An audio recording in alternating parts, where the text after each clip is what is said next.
But thank you all so much for joining us for the May 2025 Tewksbury Authors Night Out.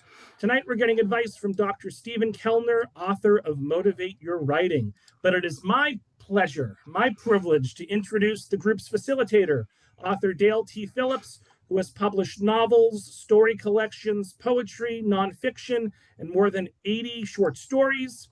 Stephen King was Dale's college writing teacher, and since then, Dale has found time to appear on stage, television, radio, in an independent feature film, and even compete on Jeopardy!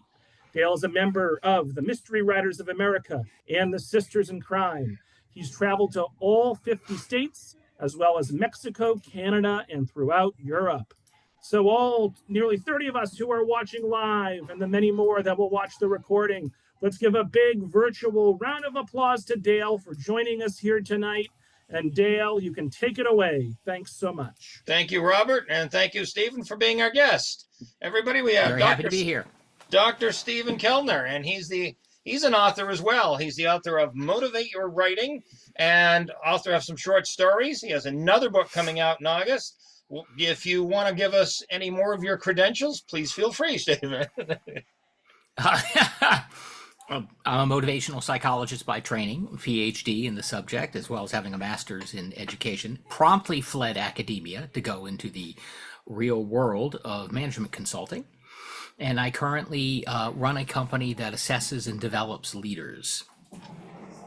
So excellent. Would you like to tell us a little bit about your journey into the dark side of writing? How did you get pulled into this? Well, I mean, I've been writing my entire life. I mean, that's the usual answer, right? And starting from about age 11 was when I really started thinking about writing. How I got into this was helping my wife finish her first book. And because we both write. So Tony Kelner, aka Lee Perry, is I'm the marketing department. Was working one night on her computer, and she said, "Why do I never seem to be able to finish? It just sort of gets started and then trails off." And I said, "Well, I am a motivational psychologist. Perhaps I can help." And well, what I suggested then, I mean, and I suggested something very simple, which was, this was early days of computers, and I said, "There's a word count function on your word processor." She said, "There is?" I said, "Yeah." And that means you can track your progress and you can set goals and you can kind of monitor, see what's going to be most effective. And she grabbed that and ran with it. And she finished her first book ahead of schedule because she put together a schedule based on tracking her words. Mm-hmm.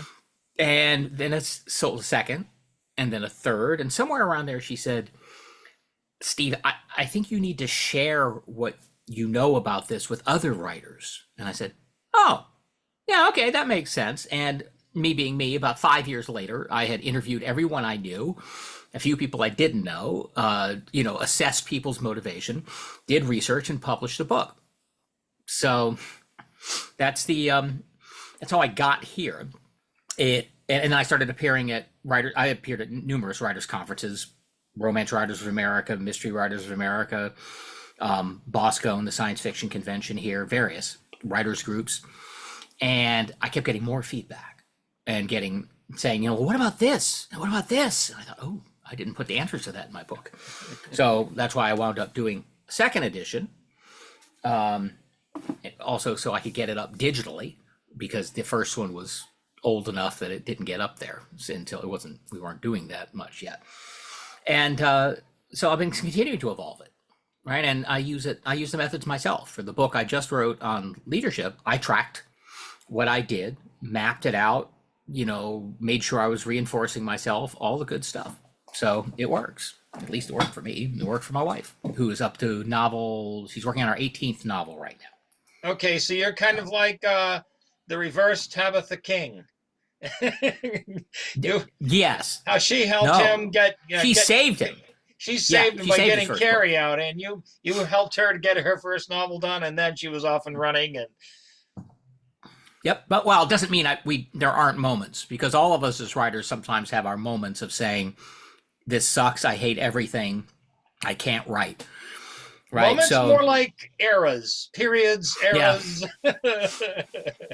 it's now gotten to the point where, because I am, after all, a scientist, where I've actually said, Tony, you always reach this point at some point in your novel where it's gotten complicated enough that you don't know where you're going with it yet, and you need to process it for a while. And you think you're stuck. And what you are actually doing, I think, is assembling the pieces subconsciously. Mm-hmm. And, different people, different approaches. But for her, we actually kind of know the cycle. Yeah. And that's part of what's important, is figure out what works for you. So she's a pantser, not a plotter. Absolutely a pantser. Oh boy, absolutely a pantser. Interesting, because her books are well plotted. You'd never be able to tell. Well, and see, here's where that pantser versus plotter thing doesn't quite work.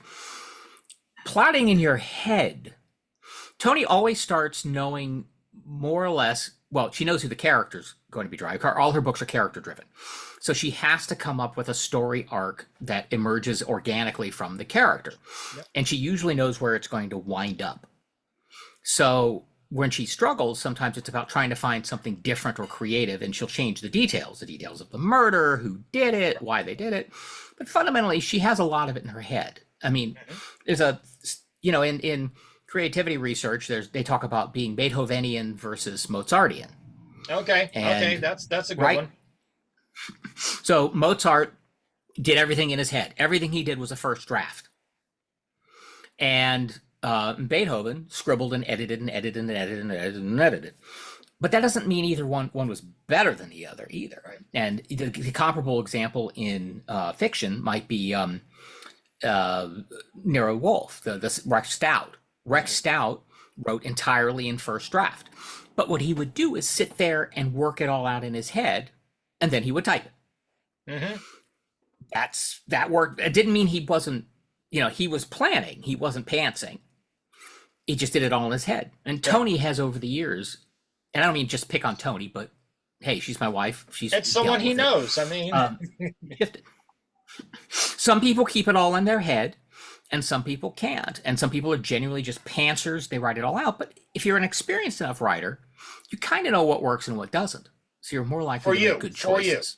Yeah, no one thing is right for everybody. It's like whatever your process is, as long as you're producing the work, absolutely, just keep at it. I always like to quote Rudyard Kipling. There are 69 ways of composing tribal lays, and every single one of them is right. Right? And just so. He had it.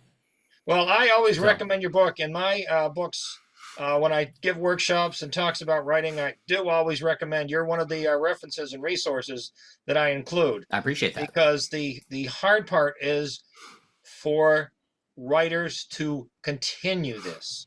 They get discouraged. Yes. They get, I don't have any more ideas. It's too hard, blah, blah, blah.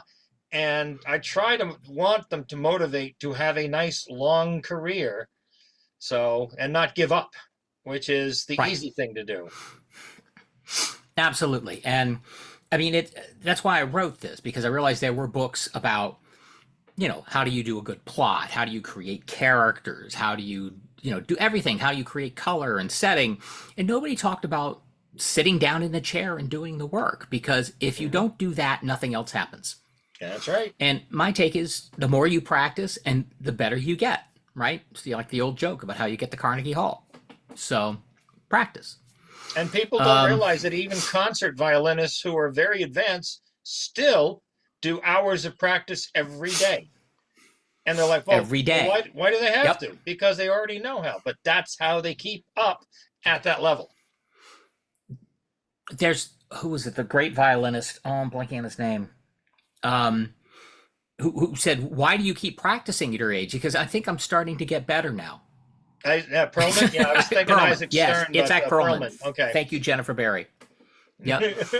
It's like, I'm starting to get pretty good. And it's like, okay. Also, the more you go, I mean, the better you get, the easier it is to see how to get better.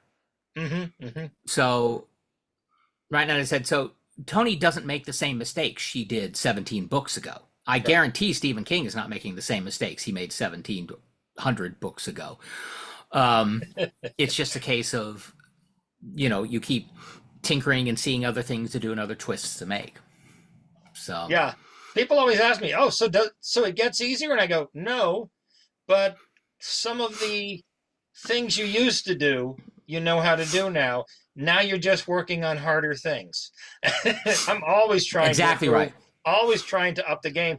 And I tell people, you know what it's like to do the absolute best you can on a book, and then the very next one, you're trying to beat that? That's a Yep. tough gig.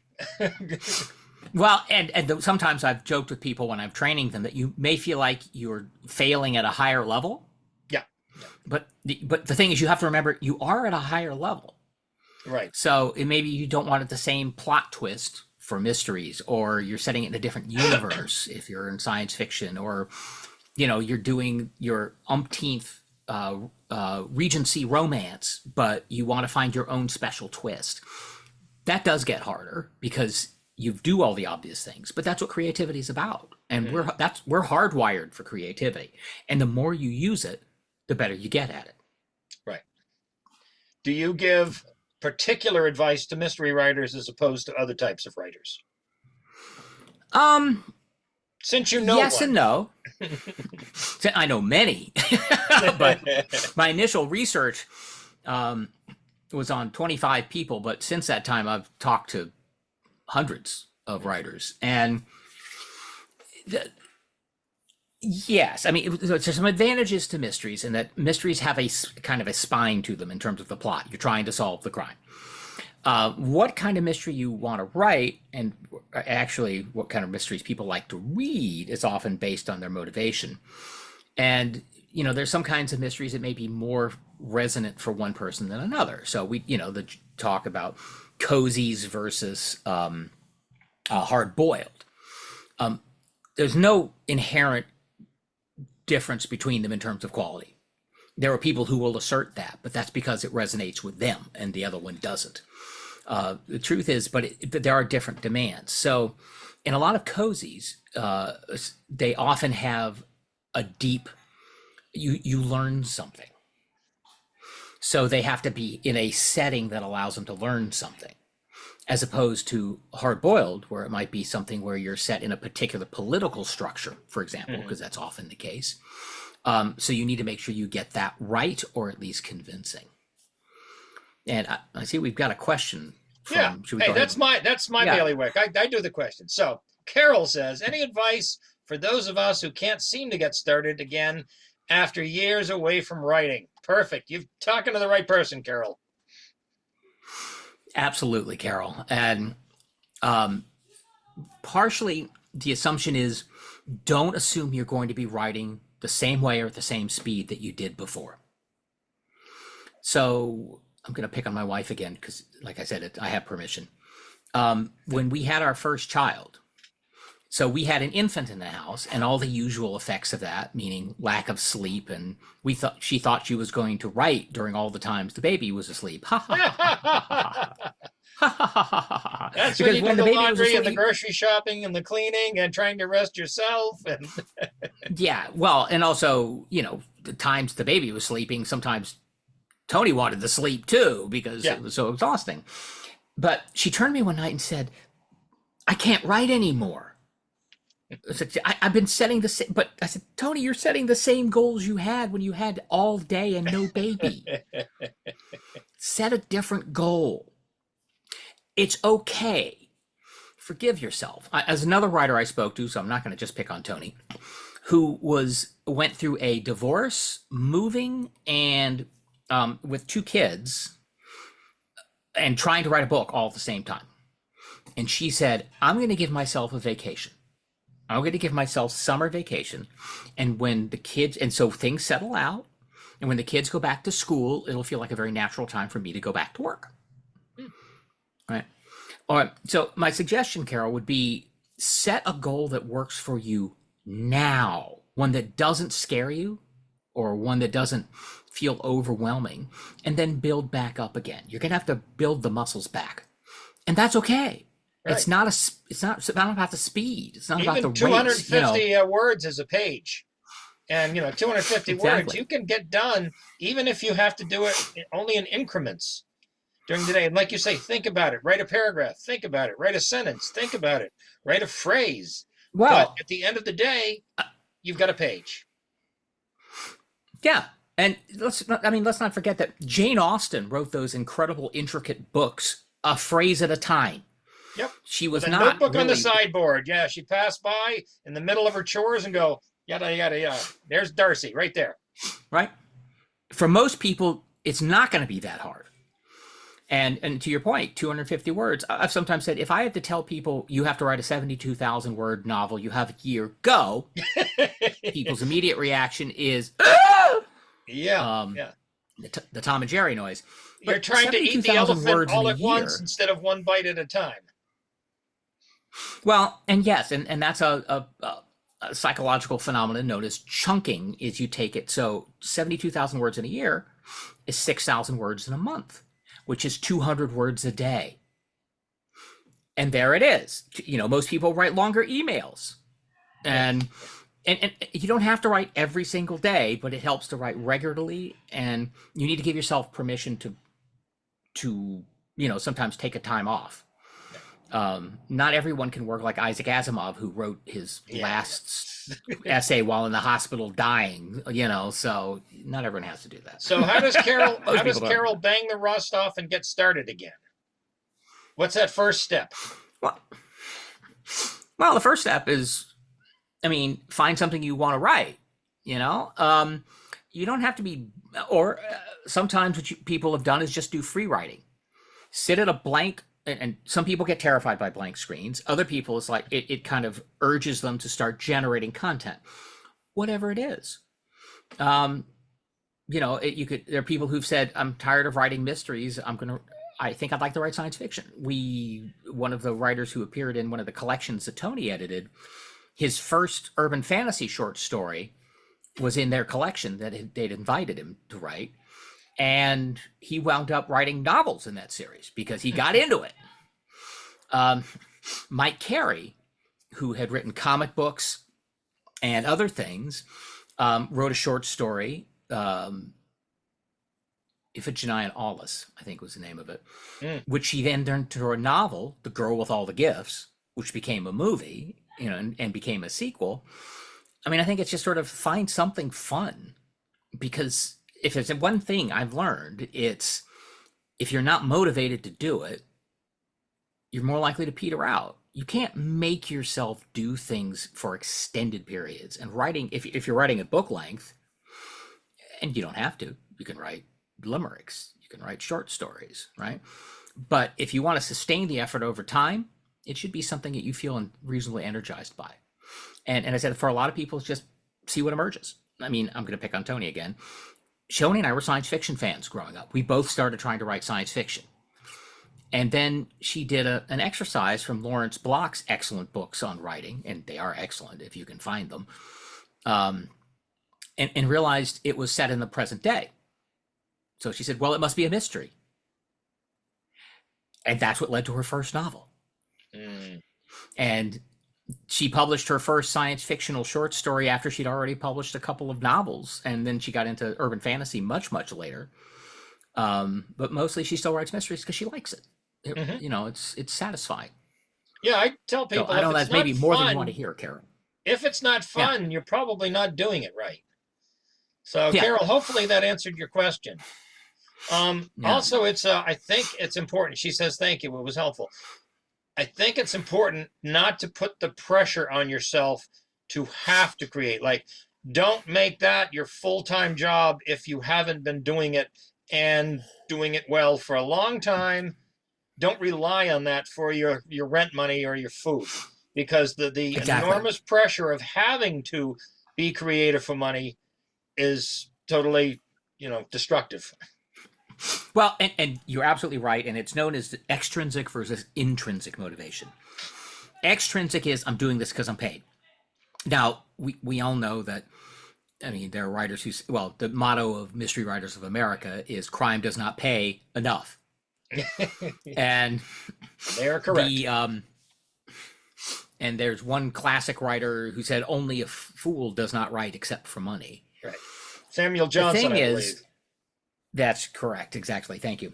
You're catching all my names for me. The thing is about that, though, is so on some level, if you don't have some connection to what you're doing, an emotional connection, then the minute the money stops, you stop. And they've actually done studies about this that are just astonishing. Like a research project where they gave people Al Hirschfeld, the great artist who used to do all the Broadway art, used to hide the word Nina in his line work for his granddaughter, I believe, or maybe it's his daughter. And there's a certain number, and he'd usually put like a number. So they did a project where a bunch of people came in. They said, okay, we were not ready to start yet, but while you wait, we're going to give you these little puzzles to play with. And so people were happily going there, trying to count the Ninas and so forth. And then the researcher came in and said, okay, this was actually the research study, and we're going to pay you according to your performance on this. And there are people who refuse the money because it took all the fun out of it, right? And the insistence on a capitalistic society of getting paid for things, I fully support getting paid for things. Pay the but writer. Don't let that be the only reason. Pay the writer, but make sure you like the writing too, because it's really hard to write just for money.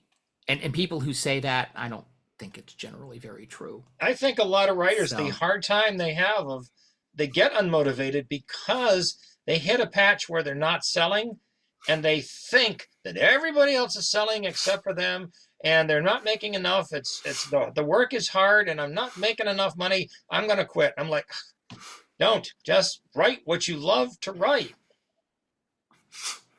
Robert Heinlein tried quitting writing once because he thought he only got into it for the money, right? And he paid off his mortgage, and he was done. Because he hit right away. I'm going to retire. Yeah. Well, that's the myth. There's a little more to it than that. But he got the first. But he started selling science who invented fiction. This racket?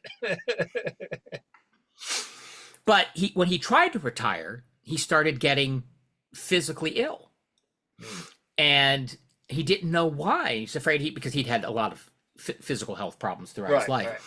And then he got a note back because he had told his editor, the first time you bounce me, I'm going to stop because you're a friend of mine now. I can't take being rejected by you. Oh, and the editor said, well, what are you doing? And he said, well, I quit because you rejected my story. He says, well, let me look at that story again. And he sent back some piddly little edits. And so Heinlein sat down and said, I can do this. And he said he realized when he sat down at the typewriter, he felt good for the first time in weeks. It's addictive. I mean, right, that's the flip side of if you hook your emotional satisfaction into it, it becomes, in a very positive way, addictive.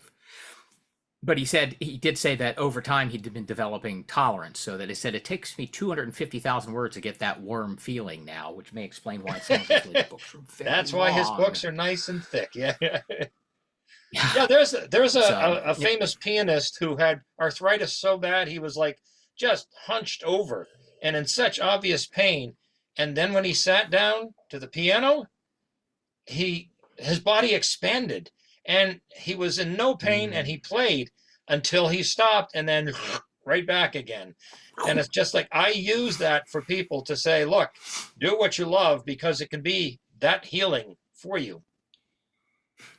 And there's also ways to work around things. I mean, when I say, set the goals for what works for you, whatever those are, right? I mean, Finnegan's Wake took 17 years to write. Yeah. And I beat that with my short story I got published in Alfred Hitchcock. It took me 19 years off and on. I wasn't working on it continuously. Before I finally got it to the point where it was publishable. It's not a race. So set the goal for 35 years for works. one of mine. Yeah, right. I mean, whatever works. Yes, I was going to get into your story. So because you published one in a very prestigious mystery magazine. I'd like to know about that story. Why did it take so long? Were you learning the craft of creating a good mystery story? Was it the particular magazine itself with its guidelines? What was it? I would have to say yes. Okay. I mean, look, I've been writing since I was 11 years old. Okay. I've written plays, novels. I have 4 unpublished novels. 4? 4. I'm partway through a 5th. I write short stories. I've always enjoyed it. I've never had anything like writer's block. There are times when I'm just not interested in writing right now, but it doesn't feel like something's in my way. That one, I would pull it out and I would write it for a while, and then I'd go, and sometimes I'd submit it and get rejected. And I finally got it to the point where I showed it to Tony. It's helpful having an award-winning writer and editor in your home. Yeah. I mean, payback for the motivational psychologist on the other side of the office. And she said, I don't have any recommendations. Yeah. I said, I'm afraid I don't know if there's anything else. And sorry, Susan, it's a nervous habit, by the way, for the question that she just asked. And what happened was I said, all right. And at that point, it was sort of a low threshold of pain to send it because they were doing online submissions. Sent it off to Alfred Hitchcock's and they bought it. How long was the gap between submission and response for that one?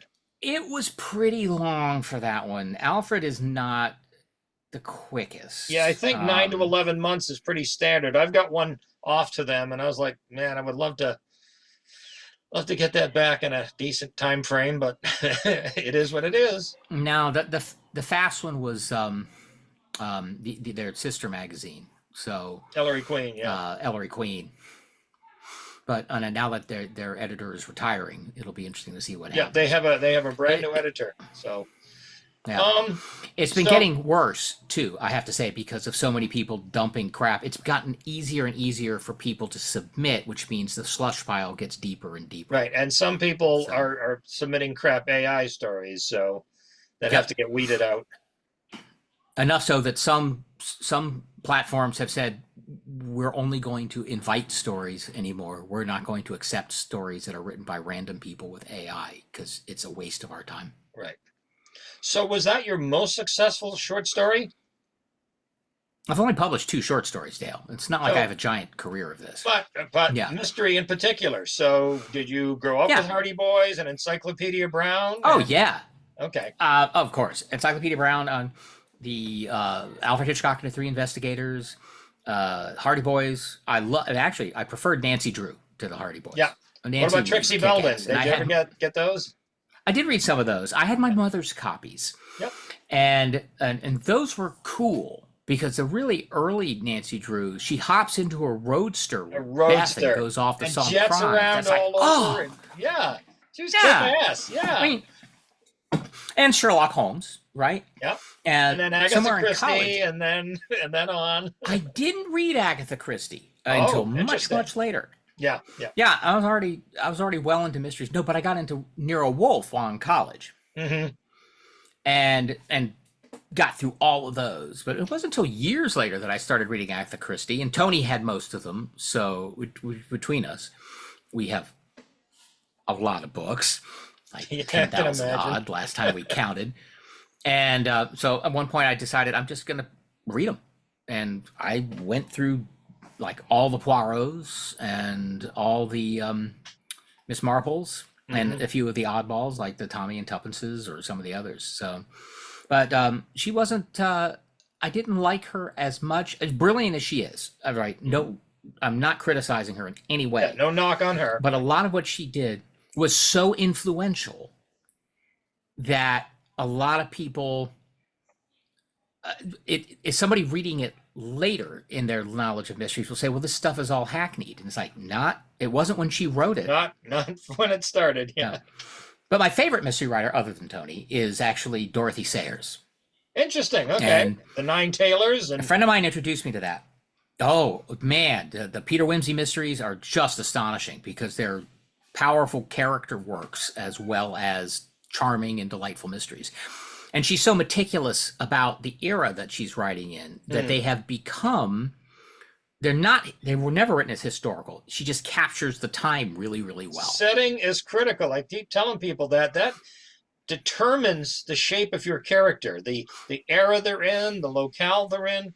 That really tells you about what that character is all about and how they respond to life. And when someone nails it like that, it becomes a perfect historical because it captures the era so well. It's interesting to me that Agatha Christie movies are awesome because they're mostly period pieces now. Yeah. They weren't when she wrote them, Right. but they are now. And I said the Peter Wimseys, you're reading about the Roaring Twenties in the UK, and they're talking about, cocaine, and stuff and things like that, and illegal drug stuff. And it's like, oh, okay, they were doing that in the 20s too. Yeah. And in Nero Wolfe, he hops in Midtown Manhattan. He hops in the car and gets out of the city in 20 minutes. Well, it was a magical time. It was a different time. Yeah. And they're in upstate New York in an hour. It's like, oh, yeah, you. In some ways, those are the inverse of the Dorothy Sayers. Dorothy Sayers was definitely involved the characters over time. I mean, Peter Wimsey started out as kind of a cutesy character, and then he became a real character as she wrote the novels.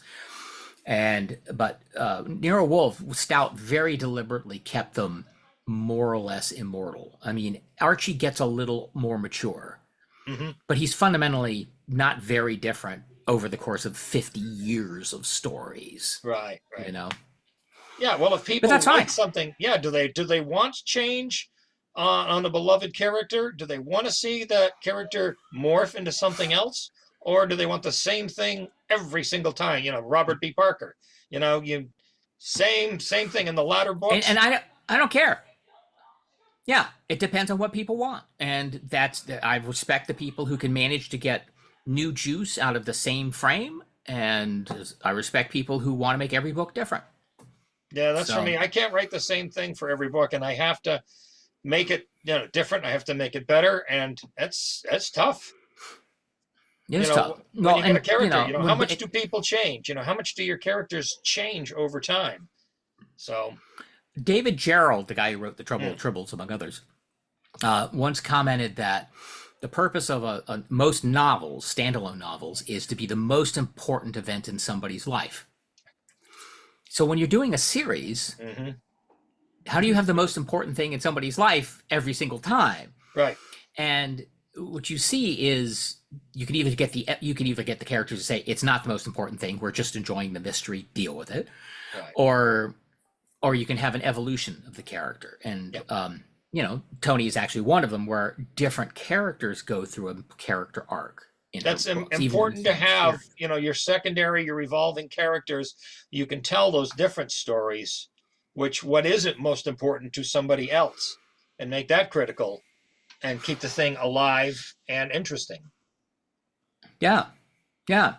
And but this is the thing I want to keep coming back to. Interesting for whom, right? So that's why I had somebody come up to me at the end of a Malice Domestic conference once after I'd appeared on a panel talking about the difference between achievement motive related stories like puzzle mysteries, like Agatha Christie, and more character driven stories like romance or romantic suspense, or more, dramatic conflict of power stories like PI, or also sometimes romantic suspense, but also thrillers.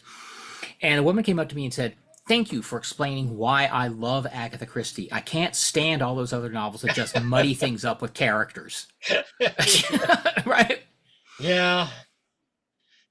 I was in several book clubs, and they don't like more than 6 or 7 characters because some of them are older and they get confused. And it's hard for them to keep track of. They really want it fairly simple. Well, and you see there are a number of cozy series I could name, and I won't, which... Right, thank you. Because they keep adding characters. I'm not speaking of living authors here, so other than my wife, and only selectively. Yeah, offline we could share some names, yeah. Yeah. But there are people who, they part of a cozy is often it's about the relationships and the friendly relationships. And so they keep adding family and friends and the rest of the town. Here's another niece. And after a while... Well, there's some books I've read where they spend the first chapter basically catching you up on everybody. And because they have to. And some people are fine with that. It's again, a matter of taste. What's your motive pattern? And it's different for readers than it is for writers. Because, since I found what you like to read correlates with your motive of the three main motives that people have, which I can talk about.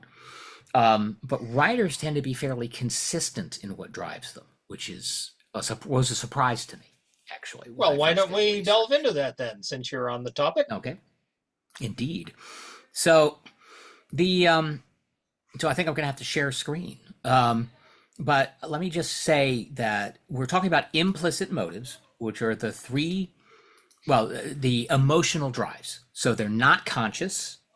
They are what moves you, what excites you, or what frustrates you when they're blocked. And there have been studies and proposed over like 50 different ones by Henry Murray back in the 30s. But in fact, 3 of them account for 85% of your daily thinking time. So we usually focus on those 3 because they're frankly, the most useful most of the time. And just to make it easier for people who would rather read than listen to me, is this visible? Yes. Oh, good. I'm assuming All right. everybody else can see it since I can. So. Okay. And you'll notice my cover of my book in the bottom right corner because I missed the chance. So it's called, and by the way, the names are not good. I tweaked one of them actually. Achievement, affiliation, and influence. All right. And the achievement motive is, and you have all 3. It's a question of how much. I was going to say, I think I slop over in all the categories myself, but. People do have all 3. But it's a profile that matters, and people are relatively stable over decades. And there's research on this, and I've participated in some of that research, or helped, do the research. So achievement motive, people with a lot of that think about meeting or beating a standard of excellence. They think about doing things better, making things more efficient or innovating.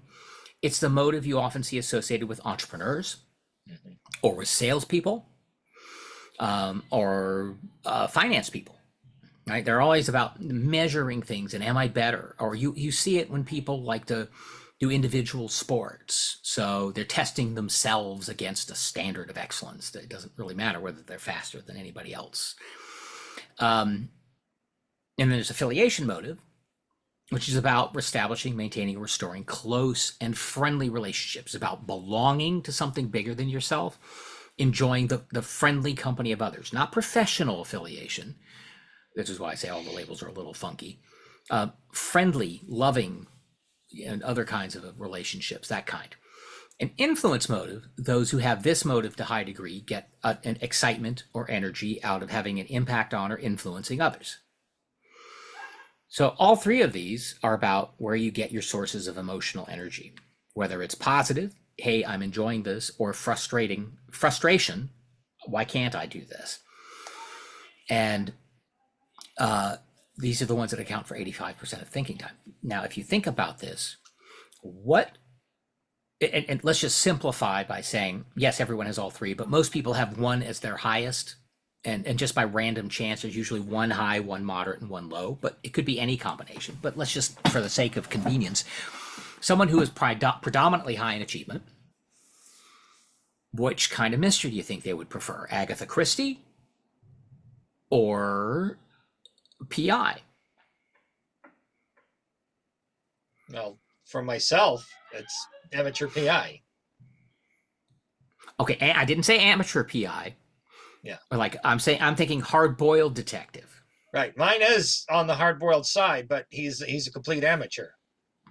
Right. Sorry, I'm not. You answered a different question, Dale. Yeah, I know. The question I'm asking is, I don't fit regular categories. If you have achievement motive, what are you going to like to read? And for the achievement motive, it's right, meeting and beating a goal, doing better, solving problems. So Agatha Christie, that woman who came up to me, very high in the achievement motive, low on affiliation. She didn't care about all the characters cluttering up the plot, right? And she wanted that plot. Whereas someone who's like your classic PI, the paladin, in a world of people trying to beat them down, that's all about influence, right? It's about different levels of power. And then affiliative, you get the cozies, where it's not just about the crime, it's about the people in and around and the family and friends and so forth. Now, you can write books that appeal to all three, and those are often very popular. I was going to mention one in particular, but I don't use that example anymore. So I'll use a different one, Star Trek. So if you think of Star Trek, there's Dr. McCoy, right, who's all about caring for people. You've got Mr. Spock, who's all about solving the problem. And you've got Captain Kirk, who's all about leading the crew. There it is, affiliation, achievement, influence, right? And the interplay between them. Mysteries can go one way or the other. I got tired of people saying that, oh, you know, Private Eye, Hard Boiled is obviously far superior as a form of literature than these cozies. Oh boy, yeah. Don't. Oh yeah, and vice versa, and vice versa. And Tony's comment was, and they're more realistic. And I remember Tony's comment is, I live in a suburb with family and friends. I have never encountered the mean streets of New York, which is more realistic to me. Right? So these are the three. And so affiliate people out of affiliation are more likely to read things like romance novels or Jane Austen with friendly or positive characters, or Bridgerton, take a more recent example. Achievement motive, it's more things like hard science fiction or puzzle novels. The old puzzle Cole mysteries. Anderson stuff. Yep, absolutely. Hard science fiction tends to appeal, all those things written by engineers. Although, I want to be fair, Poul Anderson appealed to more than one motive, because he also had a lot of influence motive in his works, because he often, time patrol stories, right? And so, thrillers are appealing, political thrillers especially, influence motive. People with a lot of influence motive tend to read history, psychology, theology, ultimate power relationship, right? And you're not limited to these. So when I first started looking at what makes writers tick, I kind of assumed there'd probably be one motive that helped them sit down and hide in a room and write, which I assumed was the achievement motive. But I assumed they'd have a second one present, which helped dictate what they'd like to write about. And I initially assessed using formal motive assessment techniques and interviewing 25 people who had all published at novel length. Some of them had published nonfiction. They had published across multiple genres. I mean, I got science fiction, mystery, romance, romantic thriller, suspense, thrillers. I got a lot of range. And to my surprise, they all came up with the same motive pattern within very tight limits. And this was it. They were predominantly driven by the desire to influence others. And when you think about it, the answer to that is duh. Because why do you write? Well, most people write to be read. Hopefully. Right. Well, if you're someone who can just write something and be done with it, which might be achievement motive, it's never going to get published anyway. Remember, I was very specific. I was looking for people who were published. And in fact, at novel length, which had another impact on the results. But this was 24 out of 25 had almost exactly this profile. The one exception was high on achievement. Actually, she was sort of moderate high on achievement and influence. So she had a kind of a V shape. And what's interesting about that is, in fact, actually, she was a little higher on achievement. She had never published a book of her own. She had always been a co-author. So the exception that proves the rule. She had been a ghostwriter for people. She had co-written a novel. When I interviewed her, she was working on her first solo novel, and she was having a little trouble staying motivated, which is interesting, because the achievement motive person might say, why am I wasting my time doing this? Right? Whereas the influence motivated person is dreaming of the impact, which leads me to a second point. And if people are sitting here going, oh my God, what are my motives? Am I doomed? No, you're not doomed by your motives. Just to make that clear, because I did another round of studies. I had a whole writers group, interestingly, out of Luxembourg. A friend of mine I knew from high school, we were actually theater geeks together, had moved to Luxembourg and ran an English language theater group there. Yes, this is incredibly academically snobby, I suppose, but he had a writers group, and he said, "Would you be willing to spend some time with us to help us sort things out?" And I said, "Sure." And I said, "Are you willing to fill out picture story exercises to measure your motives?" I can explain what that means. And they said, "Yeah." So I assessed them all, and they got this profile, but everything was a little higher. So influence was still the strongest motive, but there was more affiliation and more achievement, but still not as high as influence. And I think part of that is, I think it's a couple of things involved. And one is who I was, and by the way, those people included playwrights, poets, people writing not genre fiction or nonfiction, but very different media. And it still came out roughly this profile, but it didn't have to be this extreme. And it doesn't have to be. And you could have someone who is high on all three motives, and they spend some of their time writing and some of their time doing other stuff. That's fine. But the other factor that kicked in here was something that's called, if you want to stop me at any point and ask a question, feel free. I'm sorry, I'm just rolling on along here. But there was one other factor, because I looked at this and I said, wait a minute. People with a lot of influence motive, remember, they want to make an impact on or influencing others. Where do writers spend most of their time? Solitary. Yeah. It's like, how are they doing this? Why are they doing this? And, for some people, the joy of creating a world and feeling the rush of godlike power is sufficient. Actually, Dorothy Sayers once commented that finishing a book felt like being God on the seventh day, which I thought was a very interesting comparison. Now what? But there was another factor. There's another factor. So I'm going to take a little side trip here and say the way I assess people with this, there's a couple of ways, but one of the classic ways is you give people a vague picture, like this one, and you let them write whatever story they want. Okay. Right. Called a picture story exercise. So you write whatever you want. I'm not dictating it. And usually you do it across multiple pictures, right? And all it needs is a story with a beginning, a middle, and an end, and talk about what's going on. And what people choose to write, I can go through and say, what are the pattern of emotional images being reflected here? Are they worried about achievement? Are they worried about affiliation? Are they worried about influence? Case in point, this picture, some people in the Boston area may recognize that bridge. And as a side note, I actually know the guy sitting there, but that's another story. This picture usually calls out, it sort of cues, in the technical term, cues two of the motives. And that's why you take multiple pictures, right? Because each one of them pulls for different things. You get a balanced set. Most of this time, it pulls for affiliation. Most people see this picture and they see something like a couple on a bench. And sometimes they're a happy couple. And sometimes they're a couple who are just finishing college and they're about to split. And sometimes they're an arguing couple, but there's something affiliative there. The second most common is influence motive. So one's trying to influence the other to stay, or it's Agent A and Agent B trading the microfilm down by the Charles River. Okay. And that's fine. Any of those stories are fine. But that's what it usually pulls for. But I got one person whose achievement motive overrode everything else.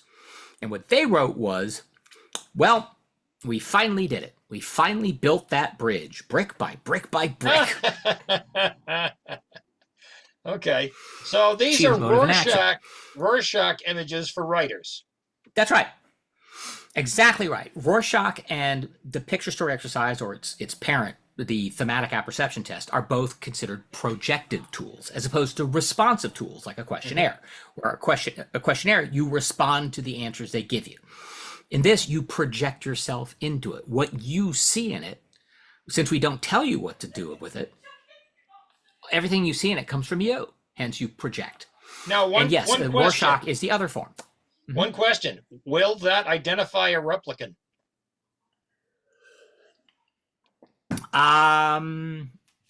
Depends how good the replicant is, doesn't it? If they have the same motives, then no. For people that don't know, that was a Blade Runner reference. Yeah, I got it. You got So, it, of course. what can I say? I'm an SF geek going way back. But the thing I want to point out about, I was talking about why are all these writers influence motivated and yet spend most of their time sitting alone in a room? And what happens is we would take these stories and we would score for, are they thinking about influence? Are they thinking about achievement? Are they thinking about affiliation? But we also scored something else.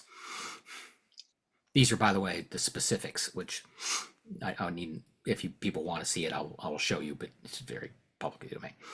So, was activity inhibition, is what we called it, which unfortunately is a very confusing AI now. It's not artificial intelligence, it's activity inhibition. I know, we were there first, damn it. And what they did was, it's a simple, surprisingly simple and surprisingly powerful measure. When people wrote their stories, which were frequently about 200 to 250 words each, interestingly enough, and they would do 6 stories, we would count the number of times the word not or N' would show up. Okay? And what we found was that indicated the degree to which you can constrain your motive or channel it. So what does that mean? The average American has about 1.75 knots in their story. And the standard deviation, for those who are the stat geeks, was 0.25.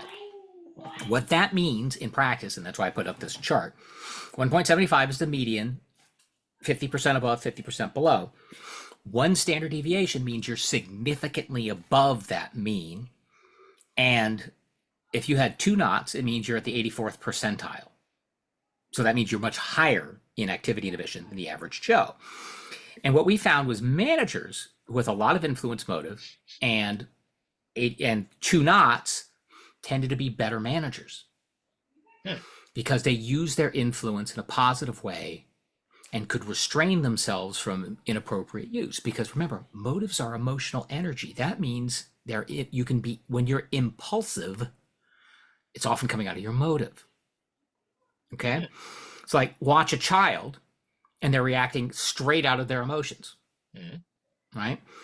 Adults, hopefully, can manage their emotions a little more. So why am I talking about this? Because I found one other factor in those first 25, and I have supported it with the follow-up work since, which is, remember I said the average was 1.75 and a standard deviation of 0.25. So if you enter this, the alphas, the average published writer in my sample had 18 knots. Wow. That is, technically speaking, 65 alphas, 65 standard deviations above the mean. This is insane. That's freakish. I've never seen anything like this. And fortunately, my mentor, the guy who helped shape a lot of this field, David McClelland, amazing guy, 14th most influential psychologist of the 20th century. And that's from a paper that analyzed it, by the way, not me. I asked Dave, I said, Dave, and he was a mystery fan too, which was also helpful. I said, I don't get it. This doesn't make any sense. Why would published writers be so high in this? He said, no, it makes perfect sense. He said, think about it. An ordinary person gets mad at you, they hit you. A writer gets mad at you, they sit down and take a year to write a book to kill you off. But they take a year to do it. And it did make sense. And I'll give you another story, again, picking on my wife. She killed off her ex-boyfriend in her 4th novel, which was after we had been married for 10 years and dating for 5 years before that. Now, she said she had to get it just right. He was the murder victim after all. She had to get it really just right, but we all know. And that's the great fun of mysteries, is you can kill off people, that for fun, in essence, and get away with it. I have to say, having done that myself, I tend to agree with that because, I've gotten some great revenge. And actually, my first published short story, not the one that went into Alfred Hitchcock's, I did do that. So I'm not going to go into more detail than that, but it's just say someone I worked with that I did not approve of. Now, my question is, if you're such a sci-fi geek from the age of whenever, why was your first published, your best published story a mystery? Why not to the science fiction magazine? I like mysteries. I've written any number of science fiction short stories that didn't sell. I wrote a mystery and it did. Simple as that. And, being in a house saturated with mysteries and mystery writers, it's a point you made earlier, which is I learned more about how to write mysteries. And it took me a lot of iteration to get to one that I wanted and I really thought worked. I started with more of a gimmick mystery, and by the time I was done, it was a character study. Mm. And it was better researched, because that was the other thing, because it was set in 10th century Iceland. Yeah, I was going to say it was historical, so. Yep. And, there are people who I think there are people who indulge their achievement motive, which may be a little too high, by doing research. So, I mean, yeah. I know one really, really good writer whose books only come out like once every 2 or 3 years, because she spends the entire intervening period doing this unbelievably rich research. Her books are awesome, but they're not fast. Yeah, Thomas Harris, the same thing. One book every 7 years. And it's just like the research and the development of that story. But when it comes out, it's like you're just looking and go, well, that's just perfect. Hey, I mean, if it works for you, and I keep saying, Finnegan's Wake, 17 years. Yeah. Right? Well, yeah, that was just the spell check. yeah. God, man, can you imagine typing that in a word processor? No, typing it too. Yeah. Oh my Lord. I know. Well, I have no preference for pantsers versus plotters. I find it interesting to see how people evolve in that too. But, Tolkien was a pantser, which is why Lord of the Rings is, 1,000 pages. And then they wandered off over to here, and then they wandered off over to here, and then. Well, that sounds like fun. Let's write about that. Well, he wanted to create a mythology based on an Anglo-Saxon history of England, because he thought the Normans wrecked everything. Yep, and then everybody just replicated him for forever. Yeah, and respect to the people who started to do it their own way. Yeah, and that. But he certainly set a big stake in the ground. Yeah, right? he kind of set he set the bar, and everybody else had to go, wow. So here's a question for you. Now, how many languages do I need to invent? A lot of marketers say, find your target reader and write for them. Agree or disagree? Disagree. Good. I think if it's good enough, it'll find its audience. But you have to decide whether you're willing to live with the size of that audience. Yep. So, excellent. I believe the same thing. I'm like, no, I don't write for one particular type of person, because a lot of different people are going to like this, and they do, from the comments and the feedback I get. It's just like, for what you say, for the different reasons, what are they looking for in each book? And some people who read very little have said, oh, I really like this because I can access this. This is a good story for me to read into. As I keep telling my colleagues, people are complicated. And I went out in the early days of the of blogging. I actually had a blog on not LinkedIn. I'm forgetting. Don't tell me blogging's over. I still blog. No, just this particular program, which wound up getting acquired by a Russian company, and I bailed out. So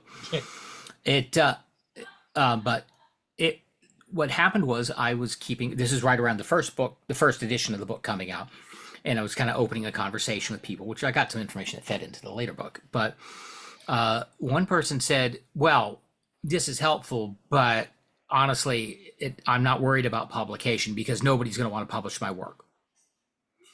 And me, being me, said, well, I don't know. I don't think you should be so negative about your stuff and all that. And she said, no. You don't understand.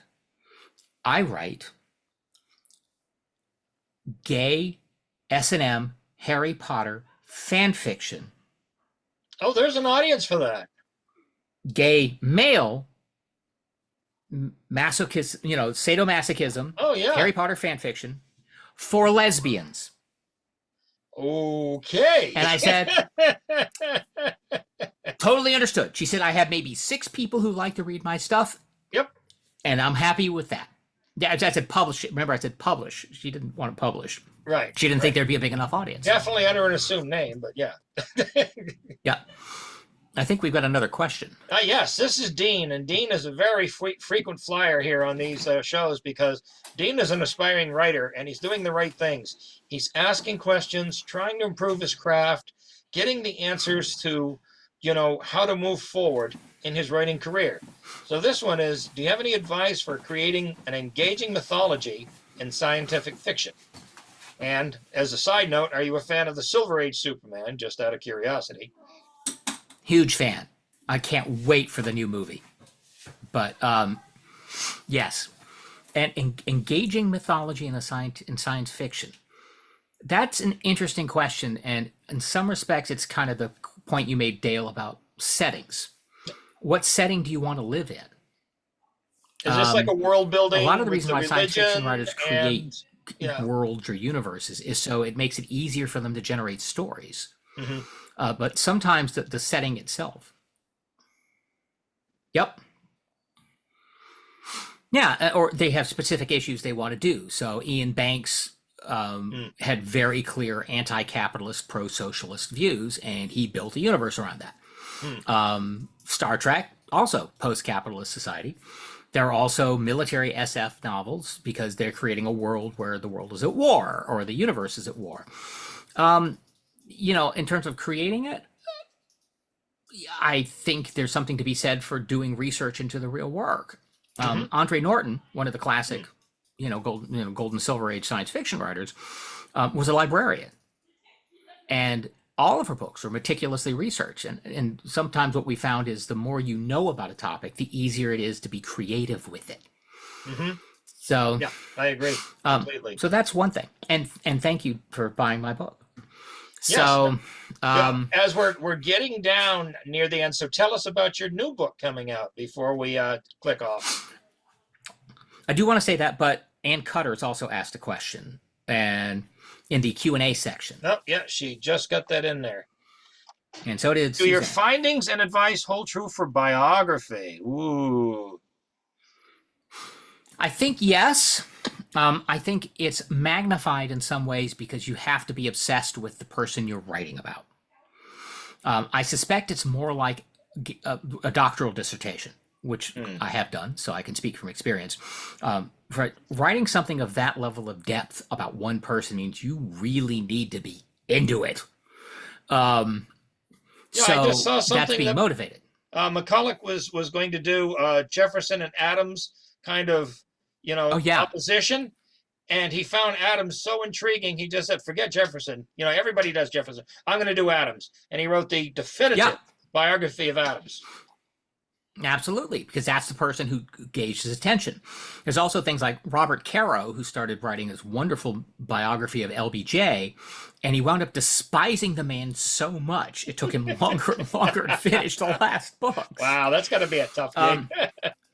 But you can also, yes, can you set goals around things? Sure. Can you find what is motivating about it? Sure. Because there's also biographies that are about aspects of a biography or biography in a specific historical context. And sometimes that's more appealing. So I've got a book on my shelf about Jimmy Stewart when he was a bomber pilot in World War II. Oh, neat. Oh, I'm not overly interested in.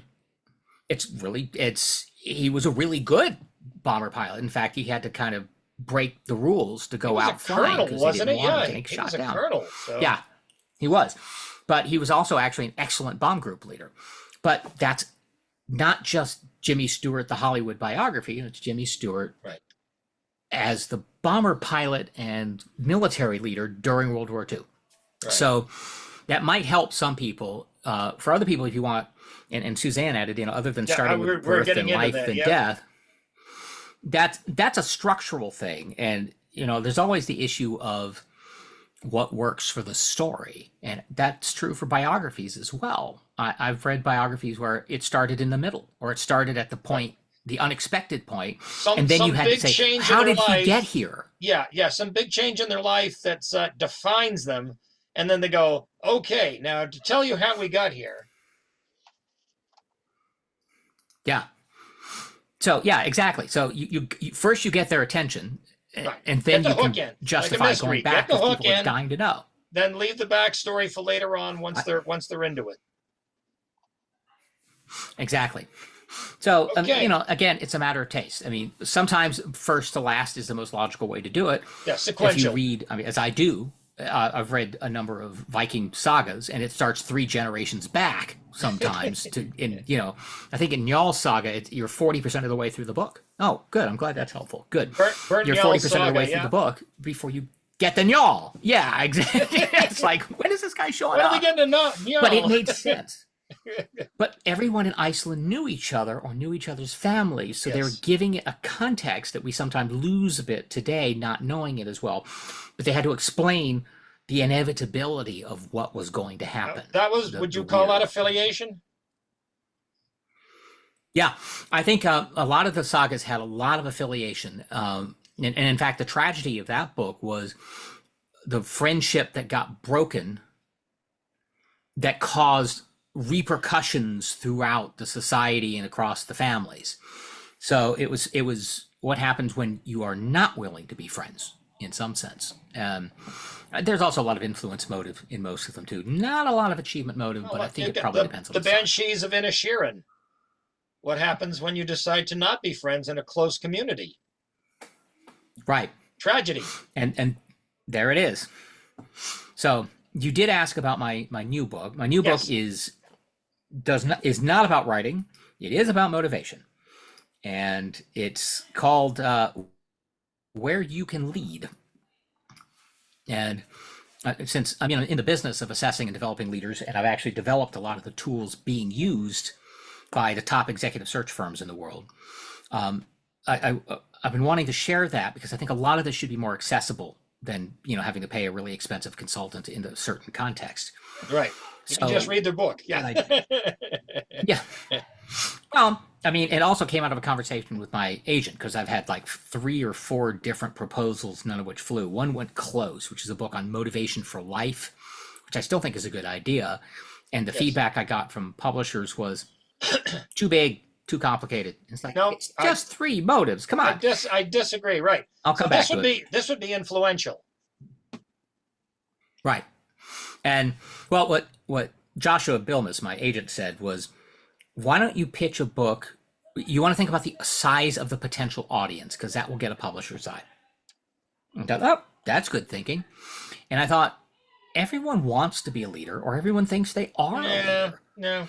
But leadership isn't, well, bear with me, but not always the same kind of leader. Too many leadership books define leadership in one narrow way: the transformational leader, the servant leader, the ex-leader, and the implication is that this is the right kind of leader. Well, that's simply not true. And I say that flatly as someone who's spent 35 years studying leaders. It depends on the context, depends on the job, it depends on the kind of leader you want to be. So I anchored this in motivation, because I also think you're going to be more successful as a leader if you enjoy the process of leadership. So I broke it into 5 kinds of leadership, and see if any of these appeal, Dale. Entrepreneurial leader, thought leader, caring leader, people leader, and change leader. Oh, fine. Okay. Most leadership books are talking about change and people. But I've seen caring leaders, they're rarer, but they're there. I've seen entrepreneurs are all driven by a different motive than the people who are happy to be a people leader. So what I did was I took those 5 different categories, which it's not, like I said, people are complicated. And I say that about 15 times in the book. So it's not a case of every single possible kind of leader, but the commonest. I think most people can find something in here if they even want to explore this subject. Mm-hmm. And it takes it from day one. Literally, what does it look like when you're an individual contributor wanting to move up the ladder or wanting to start your own business. What does it take, and what are the steps in size and scope as you go, all the way from by yourself to a team of people, all the way up to running an international giant company. So that's it. That's hence the Pentad of Great Leadership. I didn't pick Pentad. Excellent. That was my Well, agent's unfortunately, idea. Stephen, we But could where probably you go can on lead, for the implication is it's not just you can, but where. we could go on for a lot longer, but we come to the time where Robert says he wants to close. So, folks, if you have any last questions for Stephen, please get them in. And Stephen, do you want to enter your website in the chat so people can find out more?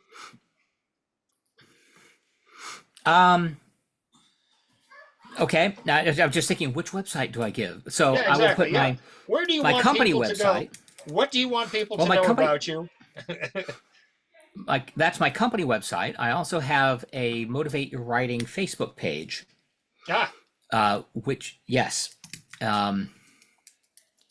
is logically enough facebook.com/motivate your writing. So I can drop that in the chat, but I just realized. And folks, closed the when window you that buy was the in. book and read the book, please leave a review, because reviews do help other people to decide. You influence others with your good comments about a book and say, this was helpful because of this. And other people go, oh, I could find it helpful too. Yep. And I will find the Motivate Your Writing page in just a second. Yeah, Stephen, thank you so much for coming on tonight. I think Robert is lurking here, ready to pounce. Giving you the hooks. Stephen, you got a few minutes to find the page, no rush. So folks, thank you all so much for joining us. Let's give Dale and Stephen a big virtual round of applause for a great conversation.